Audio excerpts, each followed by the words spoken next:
The Yellow Wallpaper, Charlotte Perkins Gilman.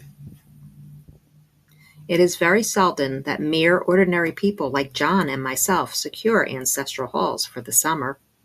A colonial mansion, a hereditary estate, I would say a haunted house, and reach the height of romantic felicity. But that would be asking too much of fate. Still, I will proudly declare that there is something queer about it. Else, why should it be let so cheaply? And why have stood so long untenanted? John laughs at me, of course, but one expects that in marriage. John is practical in the extreme. He has no patience with faith, an intense horror of superstition, and he scoffs openly at any talk of things not to be felt and seen and put down in figures. John is a physician, and perhaps, I would not say it to a living soul, of course, but this is dead paper, and a great relief to my mind. Perhaps that is one reason I do not get well faster. You see, he does not believe I am sick. And what can one do? If a physician of high standing and one's own husband assures friends and relatives that there is really nothing the matter with one but temporary nervous depression, a slight hysterical tendency, what is one to do? My brother is also a physician and also of high standing, and he says the same thing. So I take phosphates or phosphites, whichever it is, and tonics and journeys and air and exercise, and am absolutely forbidden to work until I am well again. Personally, I disagree with their ideas. Personally, I believe that congenial work with excitement and change would do me good. But what is one to do? I did write for a while in spite of them, but it does exhaust me a good deal, having to be so sly about it, or else meet with heavy opposition. I sometimes fancy that in my condition, if I had less opposition and more society and stimulus, but John says the very worst thing I can do is to think about my condition, and I confess it always makes me feel bad. So I will let it alone and talk about the house. The most beautiful place. It is quite alone, standing well back from the road, quite 3 miles from the village. It makes me think of English places that you read about, for there are hedges and walls and gates that lock, and lots of separate little houses for the gardeners and people. There is a delicious garden. I never saw such a garden, large and shady, full of box-bordered paths, and lined with long grape-covered arbors with seats under them. There were greenhouses, too, but they are all broken now. There was some legal trouble, I believe, something about the heirs and co-heirs. Anyhow, the place has been empty for years. That spoils my ghostliness, I am afraid, but I don't care. There is something strange about the house. I can feel it. I even said so to John one moonlight evening, but he said what I felt was a drought, and shut the window. I get unreasonably angry with John sometimes. I'm sure I never used to be so sensitive. I think it is due to this nervous condition. But John says if I feel so, I shall neglect proper self-control. So I take pains to control myself, before him at least, and that makes me very tired. I don't like our room a bit. I wanted one downstairs that opened on the piazza and had roses all over the window, and such pretty old-fashioned chintz hangings. But John would not hear of it. He said there was only one window and not room for 2 beds, and no near room for him if he took another. He is very careful and loving, and hardly lets me stir without special direction. I have a scheduled prescription for each hour in the day. He takes all care from me, and so I feel basely ungrateful not to value it more. He said we came here solely on my account, that I was to have perfect rest and all the air I could get. Your exercise depends on your strength, my dear, said he, and your food somewhat on your appetite, but air you can absorb all the time. So we took the nursery at the top of the house. It is a big, airy room. The whole floor nearly, with windows that look all ways, and air and sunshine galore. It was nursery first, and then playroom and gymnasium, I should judge, for the windows are barred for little children, and there are rings and things in the walls. The paint and paper look as if a boys' school had used it. It is stripped off, the paper, in great patches all around the head of my bed, about as far as I can reach, and in a great place on the other side of the room low down. I never saw a worse paper in my life. One of those sprawling, flamboyant patterns, committing every artistic sin. It is dull enough to confuse the eye in following, pronounced enough to constantly irritate and provoke study. And when you follow the lame, uncertain curves for a little distance, they suddenly commit suicide, plunge off at outrageous angles, destroy themselves in unheard-of contradictions. The color is repellent, almost revolting, a smoldering, unclean yellow, strangely faded by the slow-turning sunlight. It is a dull yet lurid orange in some places, a sickly sulphur tint in others. No wonder the children hated it. I should hate it myself if I had to live in this room long. There comes John, and I must put this away. He hates to have me write a word.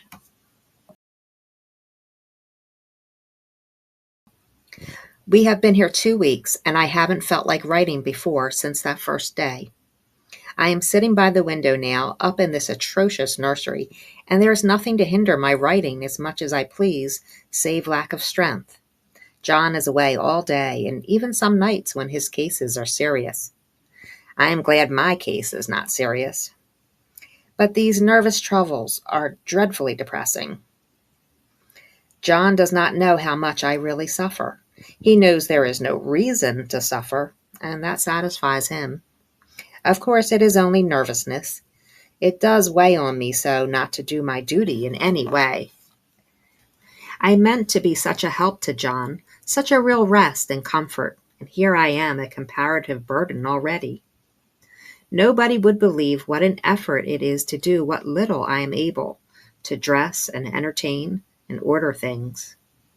It is fortunate Mary is so good with the baby, such a dear baby.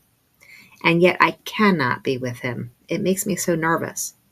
I suppose John never was nervous in his life. He laughs at me so about this wallpaper. At first he meant to repaper the room, but afterwards he said that I was letting it get the better of me, and that nothing was worse for a nervous patient than to give way to such fancies. He said that after the wallpaper was changed, it would be the heavy bedstead, and then the barred windows, and then that gate at the head of the stairs, and so on. "You know the place is doing you good," he said, "and really, dear, I don't care to renovate the house just for 3 months' rental." "Then do let us go downstairs," I said. "There are such pretty rooms there." Then he took me in his arms and called me a blessed little goose, and said he would go down cellar if I wished, and have it whitewashed into the bargain. But he is right enough about the beds and windows and things. It is an airy and comfortable room, as anyone need wish, and of course I would not be so silly as to make him uncomfortable just for a whim. I'm really getting quite fond of the big room, all but that horrid paper. Out of one window I can see the garden, those mysterious deep-shaded arbors, the riotous old-fashioned flowers and bushes and gnarly trees. Out of another I get a lovely view of the bay and a little private wharf belonging to the estate. There is a beautiful shaded lane that runs down there from the house. I always fancy I see people walking in these numerous paths and arbors, but John has cautioned me not to give way to fancy in the least. He says that with my imaginative power and habit of story-making, a nervous weakness like mine is sure to lead to all manner of excited fancies, and that I ought to use my will and good sense to check the tendency. So I try. I think sometimes that if I were only well enough to write a little, it would relieve the press of ideas and rest me. But I find I get pretty tired when I try. It is so discouraging not to have any advice and companionship about my work. When I get really well, John says we will ask Cousin Henry and Julia down for a long visit, but he says he would as soon put fireworks in my pillowcase as to let me have those stimulating people about me now. I wish I could get well faster, but I must not think about that. This paper looks to me as if it knew what a vicious influence it had. There is a recurrent spot where the pattern lolls like a broken neck, and two bulbous eyes stare at you upside down. I get positively angry with the impertinence of it and the everlastingness. Up and down and sideways they crawl, and those absurd, unblinking eyes are everywhere. There is one place where two breaths didn't match, and the eyes go all up and down the line, one a little higher than the other. I never saw so much expression in an inanimate thing before, and we all know how much expression they have. I used to lie awake as a child and get more entertainment and terror out of blank walls and plain furniture than most children could find in a toy store. I remember what a kindly wink the knobs of our old big bureau used to have, and there was one chair that always seemed like a strong friend. I used to feel that if any of the other things looked too fierce, I could always hop into that chair and be safe. The furniture in this room is no worse than inharmonious, however, for we had to bring it all from downstairs. I suppose when this was used as a playroom, they had to take the nursery things out, and no wonder. I never saw such ravages as the children have made here. The wallpaper, as I said before, is torn off in spots, and it sticketh closer than a brother. They must have had perseverance as well as hatred. Then the floor is scratched and gouged and splintered. The plaster itself is dug out here and there, and this great heavy bed, which is all we found in the room, looks as if it had been through the wars. But I don't mind it a bit, only the paper. There comes John's sister, such a dear girl as she is, and so careful of me. I must not let her find me writing. She is a perfect and enthusiastic housekeeper, and hopes for no better profession. I verily believe she thinks it is the writing which makes me sick. But I can write when she is out, and see her a long way off from these windows. There is one that commands the road, a lovely shaded, winding road, and one that just looks off over the country, a lovely country, too, full of great elms and velvet meadows. This wallpaper has a kind of sub-pattern in a different shade, a particularly irritating one, for you can only see it in certain lights, and not clearly then. But in the places where it isn't faded, and where the sun is just so, I can see a strange, provoking, formless sort of figure that seems to skulk about behind that silly and conspicuous front design. There's Sister on the stairs.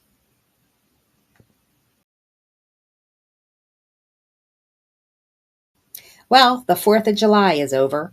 The people are all gone, and I'm tired out. John thought it might do me good to see a little company, so we just had Mother and Nellie and the children down for a week. Of course, I didn't do a thing. Jenny sees to everything now. But it tired me all the same. John says if I don't pick up faster, he shall send me to Ware Mitchell in the fall. But I don't want to go there at all. I had a friend who was in his hands once, and she says he is just like John and my brother, only more so.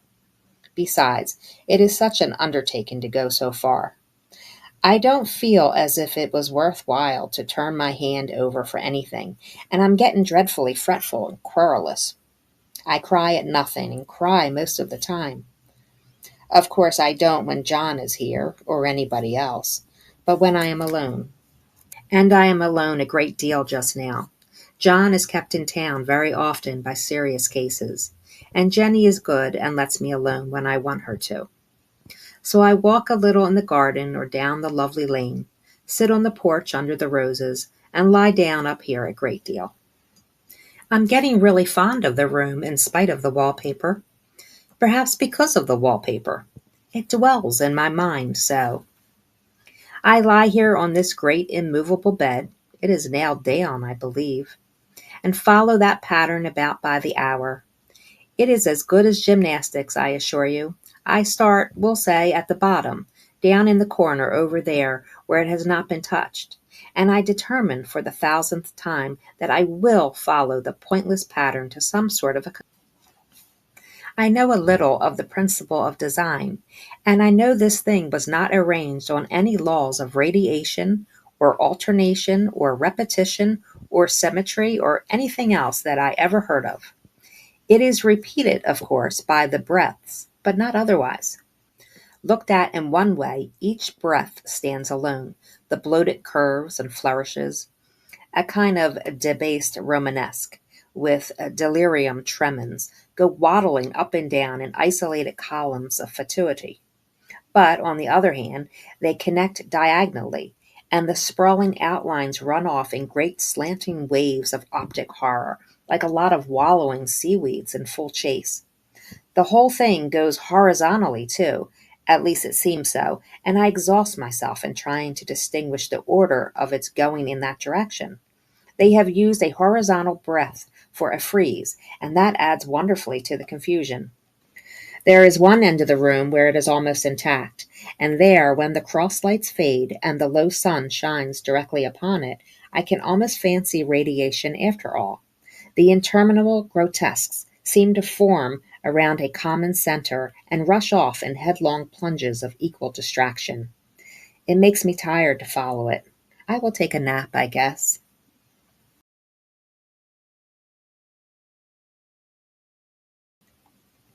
I don't know why I should write this. I don't want to. I don't feel able. And I know John would think it absurd. But I must say what I feel and think in some way. It is such a relief. But the effort is getting to be greater than the relief. Half the time now I am awfully lazy and lie down ever so much. John says I mustn't lose my strength and has me take cod liver oil and lots of tonics and things, to say nothing of ale and wine and rare meat. Dear John, he loves me very dearly and hates to have me sick. I tried to have a real earnest, reasonable talk with him the other day and tell him how I wish he would let me go and make a visit to Cousin Henry and Julia. But he said I wasn't able to go, nor able to stand it after I got there, and I did not make out a very good case for myself, for I was crying before I had finished. It is getting to be a great effort for me to think straight. Just this nervous weakness, I suppose. And dear John gathered me up in his arms and just carried me upstairs and laid me in the bed and sat by me and read to me till it tired my head. He said I was his darling and his comfort and all he had, and that I must take care of myself for his sake and keep well. He says no one but myself can help me out of it, that I must use my will and self-control and not let any silly fancies run away with me. There's one comfort. The baby is well and happy and does not have to occupy this nursery with the horrid wallpaper. If we had not used it, that blessed child would have. What a fortunate escape! Why, I wouldn't have a child of mine, an impressionable little thing, live in such a room for worlds. I never thought of it before, but it is lucky that John kept me here after all. I can stand it so much easier than a baby, you see. Of course, I never mention it to them any more. I am too wise, but I keep watch of it all the same. There are things in that paper that nobody knows but me, or ever will. Behind that outside pattern, the dim shapes get clearer every day. It is always the same shape, only very numerous. And it is like a woman stooping down and creeping about behind that pattern. I don't like it a bit. I wonder, I begin to think, I wish John would take me away from here.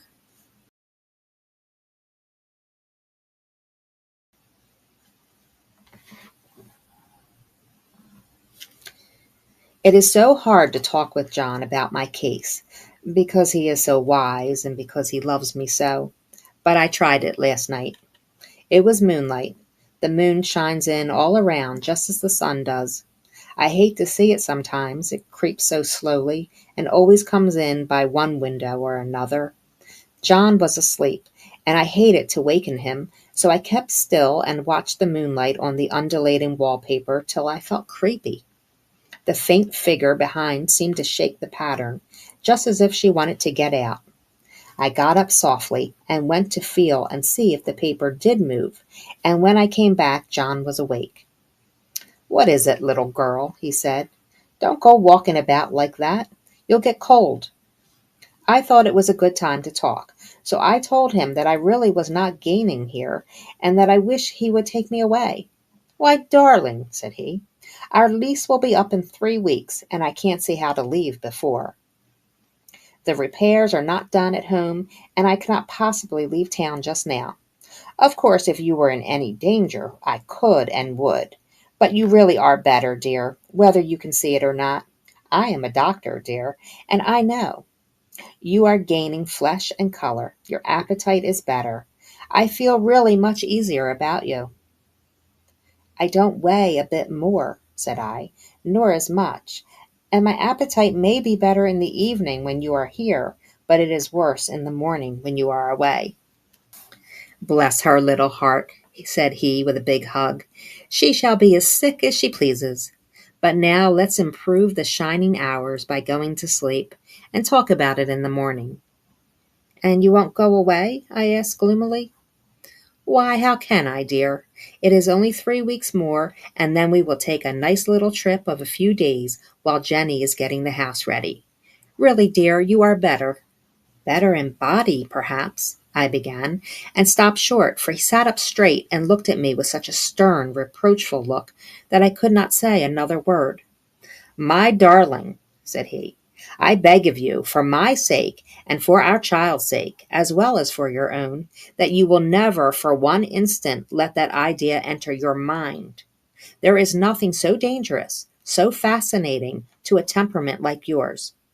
It is a false and foolish fancy. Can you not trust me as a physician when I tell you so?"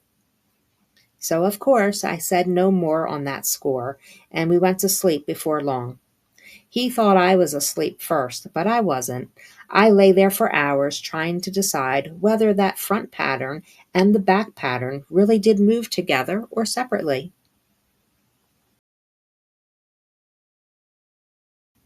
On a pattern like this, by daylight, there is a lack of sequence, a defiance of law that is a constant irritant to a normal mind. The color is hideous enough, and unreliable enough, and infuriating enough, but the pattern is torturing. You think you have mastered it, but just as you get well under way in following, it turns back somersault, and there you are. It slaps you in the face, knocks you down, and tramples upon you. It is like a bad dream. The outside pattern is a florid arabesque, reminding me of a fungus. If you can imagine a toadstool in joints, an interminable string of toadstools, budding and sprouting in endless convolutions, why, that is something like it. That is, sometimes. And worst of all, by moonlight, it becomes bars. The outside pattern, I mean. And the woman behind it is as plain as can be. I didn't realize for a long time what the thing was that showed behind that dim sub-pattern, but now I am quite sure it is a woman. By daylight she is subdued, quiet. I fancy it is the pattern that keeps her so still. It is so puzzling. It keeps me quiet by the hour. I lie down ever so much now. John says it is good for me, and to sleep all I can. Indeed, he started the habit by making me lie down for an hour after each meal. It is a very bad habit, I am convinced, for you see I don't sleep, and that cultivates deceit, for I don't tell them I'm awake. Oh, no. The fact is, I am getting a little afraid of John. He seems very queer sometimes, and even Jenny has an inexplicable look. It strikes me occasionally, just as a scientific hypothesis, that perhaps it is the paper. I have watched John when he did not know I was looking, and come into the room suddenly on the most innocent excuses, and I've caught him several times looking at the paper. And Jenny, too. I caught Jenny with her hand on it once. She didn't know I was in the room, and when I asked her in a very quiet voice, with the most restrained manner possible, what she was doing with the paper, She turned around as if she had been caught stealing and looked quite angry, asked me why I should frighten her so. Then she said that the paper stained everything it touched, that she had found yellow smooches on all my clothes and John's, and she wished we would be more careful. Did not that sound innocent? But I know she was studying that pattern, and I am determined that nobody shall find it out but myself. Life is very much more exciting now than it used to be. You see, I have something more to expect, to look forward to watch. I really do eat better and am more quiet than I was. John is so pleased to see me improve. He laughed a little the other day and said I seemed to be flourishing in spite of my wallpaper. I turned it off with a laugh. I had no intention of telling him it was because of the wallpaper. He would make fun of me. He might even want to take me away. I don't want to leave now until I have found it out. There is a week more, and I think that will be enough.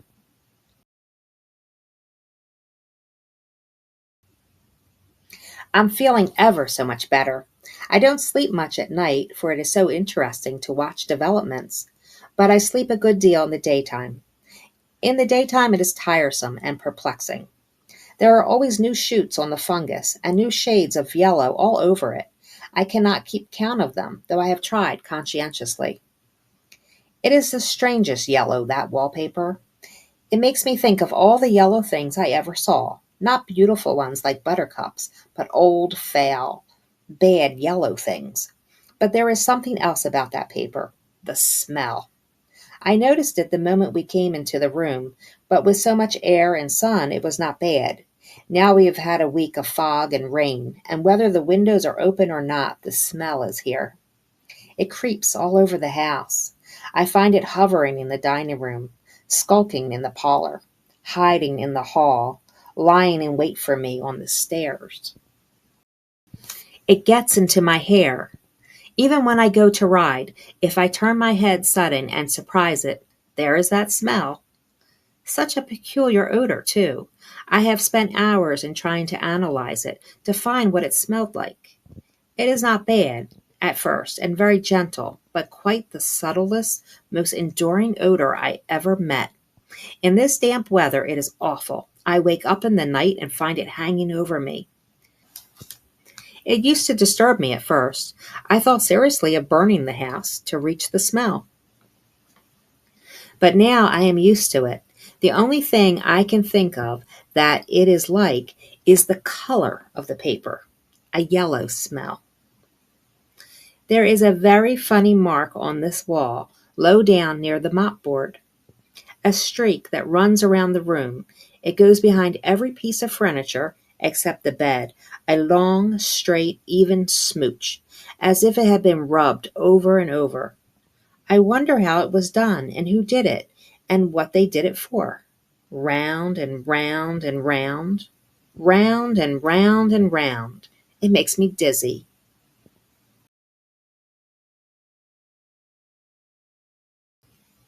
I really have discovered something at last. Through watching so much at night when it changes so, I have finally found out. The front pattern does move, and no wonder. The woman behind shakes it. Sometimes I think there are a great many women behind, and sometimes only one, and she crawls around fast, and her crawling shakes it all over. Then in the very bright spots she keeps still, and in the very shady spots she just takes hold of the bars and shakes them hard. And she is all the time trying to climb through. But nobody could climb through that pattern, it strangles so. I think that is why it has so many heads. They get through, and then the pattern strangles them off and turns them upside down and makes their eyes white. If those heads were covered or taken off, it would not be half so bad.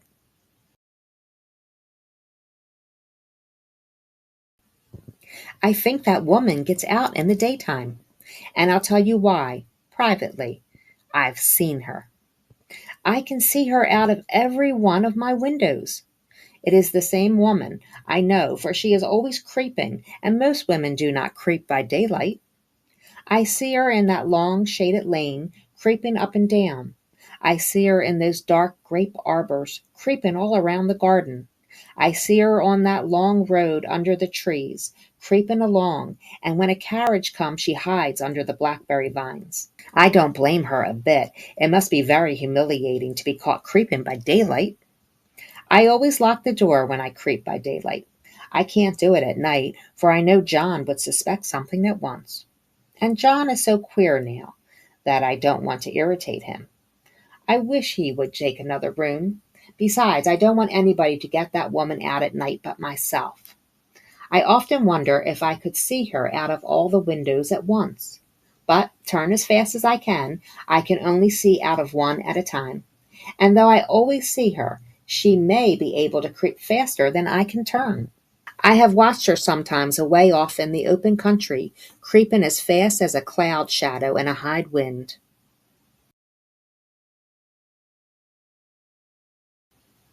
If only that top pattern could be gotten off from the under one. I mean to try it little by little. I have found out another funny thing, but I shan't tell it at this time. It does not do to trust people too much. There are only 2 more days to get this paper off, and I believe John is beginning to notice.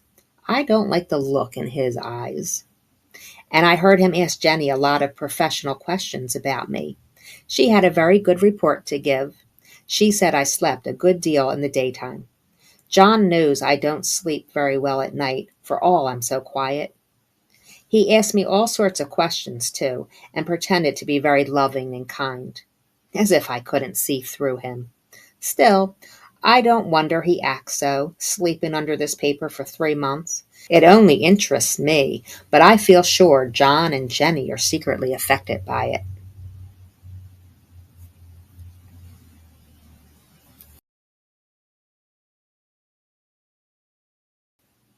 Hurrah! This is the last day, but it is enough. John to stay in town overnight and won't be out until this evening. Jenny wanted to sleep with me, the sly thing, but I told her I should undoubtedly rest better for the night all alone. That was clever, for really I wasn't alone a bit. As soon as it was moonlight and that poor thing began to crawl and shake the pattern, I got up and ran to help her. I pulled and she shook. I shook and she pulled, and before morning we had peeled off yards of that paper, a strip about as high as my head and half around the room. And then, when the sun came and that awful pattern began to laugh at me, I declared I would finish it today. We go away tomorrow, and they are moving all my furniture down again to leave things as they were before. Jenny looked at the wall in amazement, but I told her merrily that I did it out of pure spite at the vicious thing. She laughed and said she wouldn't mind doing it herself, but I must not get tired. How she betrayed herself that time! But I am here, and no person touches this paper but me. Not alive. She tried to get me out of the room. It was too patent. But I said it was so quiet and empty and clean now that I believed I would lie down again and sleep all I could, and not to wake me even for dinner. I would call when I woke. So now she is gone, and the servants are gone, and the things are gone, and there is nothing left but that great bedstead nailed down with the canvas mattress we found on it. We shall sleep downstairs tonight and take the boat home tomorrow. I quite enjoy the room, now it is bare again. How those children did tear about here! This bedstead is fairly gnawed. But I must get to work. I have locked the door and thrown the key down into the front path. I don't want to go out, and I don't want to have anybody come in till John comes. I want to astonish him. I've got a rope up here that even Jenny did not find. If that woman does get out and tries to get away, I can tie her. But I forgot I could not reach far without anything to stand on. This bed will not move. I tried to lift and push it until I was lame, and then I got so angry I bit off a little piece at one corner, but it hurt my teeth. Then I peeled off the paper I could reach, standing on the floor. It sticks horribly, and the pattern just enjoys it. All those strangled heads and bulbous eyes and waddling fungus growths just shriek with derision. I am getting angry enough to do something desperate. To jump out of the window would be admirable exercise, but the bars are too strong even to try. Besides, I wouldn't do it. Of course not. I know well enough that a step like that is improper and might be misconstrued. I don't like to look out of the windows even. There are so many of those creepin' women, and they creep so fast. I wonder if they all come out of that wallpaper as I did. But I am securely fastened now by my well-hidden rope. You don't get me out in the road there. I suppose I shall have to get back behind the pattern when it comes night, and that is hard.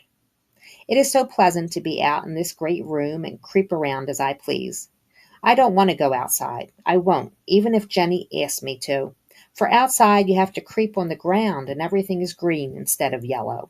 But here I can creep smoothly on the floor, and my shoulder just fits in that long smooch around the wall, so I cannot lose my way. Why, there's John at the door. It is no use, young man, you can't open it. How he does call and pound. Now he's crying for an axe. It would be a shame to break down that beautiful door.